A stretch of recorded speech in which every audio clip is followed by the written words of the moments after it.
So what I want to talk today about is stencils, what they are, how to make them, and then essentially the difference between a stencil and a mask. Stencil is a cutout piece of paper that allows paint to pass through it, whether it's spray paint, regular paint, marker, pencil, etc.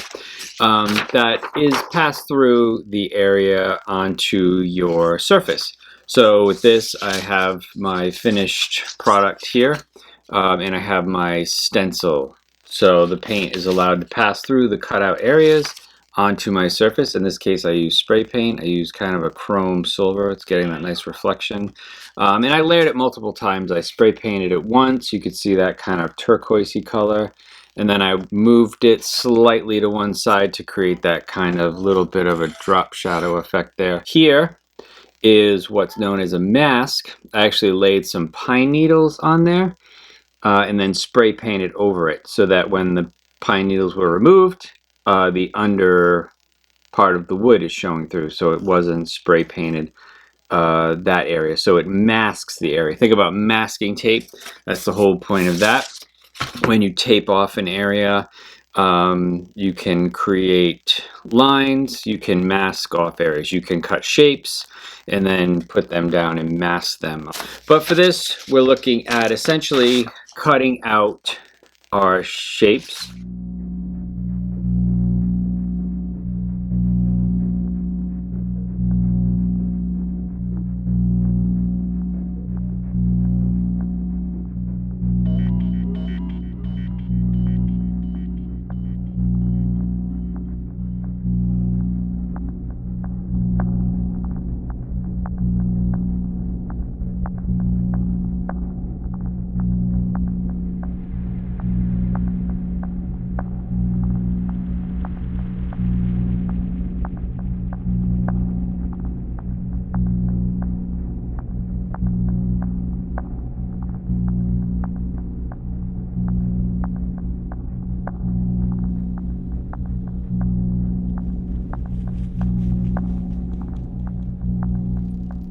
So the parts of a stencil, in terms of vocab and what we need to know from that, is what's essentially called the island, which is the black area here.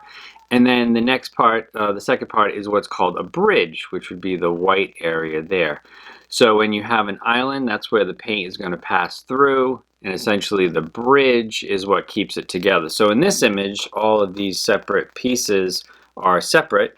And in a different image here, we have this type of stencil where if you cut all of this out without a bridge to connect it, the middle part of the face would fall out. So with this example here, you could actually cut out this white area in the center, cut out the entirety of the outside, and then add this to the middle. So you'd actually have a stencil and a mask in that case. We're all familiar with the stencil font.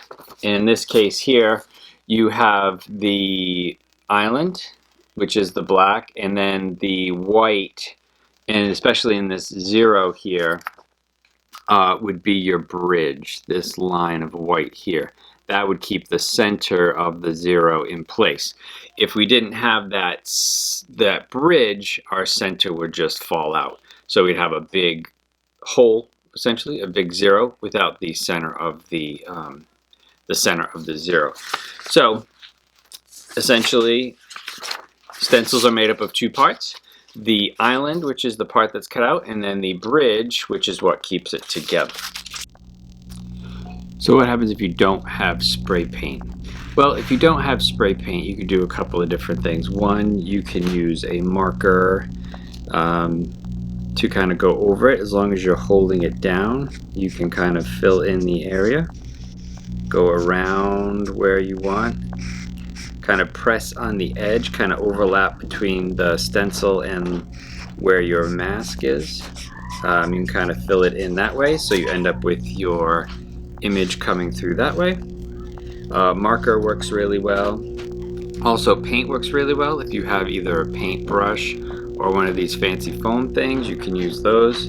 Just kind of dip in your paint. Same thing as when you spray paint, you want to make sure you're going straight down. If you go on an angle, it can lift up the stencil or the mask and kind of get what we call overspray. So with this same kind of technique, you just want to kind of shoot straight down. The idea is that you kind of want to push the stencil down as you're applying the paint. I'm going to add some purple in there too.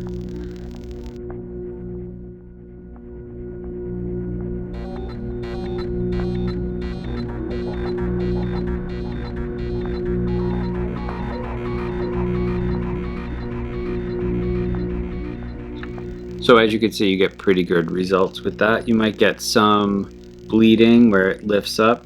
One thing you can do that I've seen people do is on the back side, lightly use spray glue, or you could probably even use some like white tacky glue just to hold it down tight. The other thing to do when you're completely done with it, maybe get a finer brush and kind of tighten up some of the edges. Clean it up, maybe a Sharpie, and go around the outside. So artists have used stenciling methods for quite a while, going back to pop artists like Andy Warhol and to contemporary artists like Shepard Fairey. So with stenciling methods, it's easy to get drawings, clip arts, things like that, but you can also use photographs, other types of images. Photoshop has a filter called cutout that works really well. You really need a high contrast image, a lot of blacks and a lot of whites.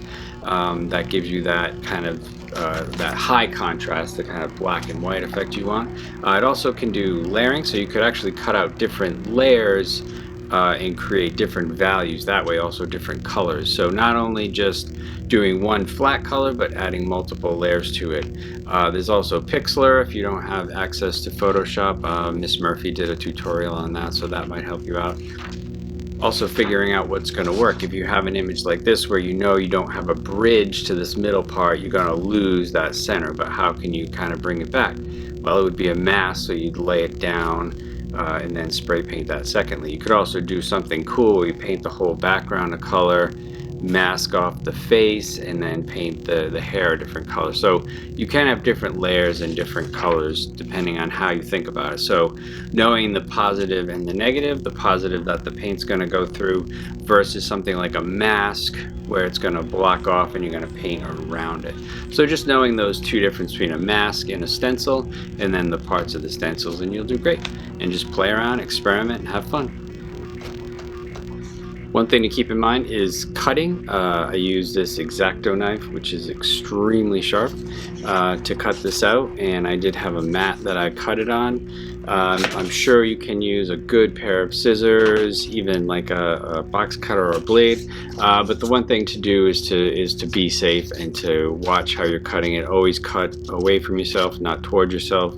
Go really slow and watch your fingers.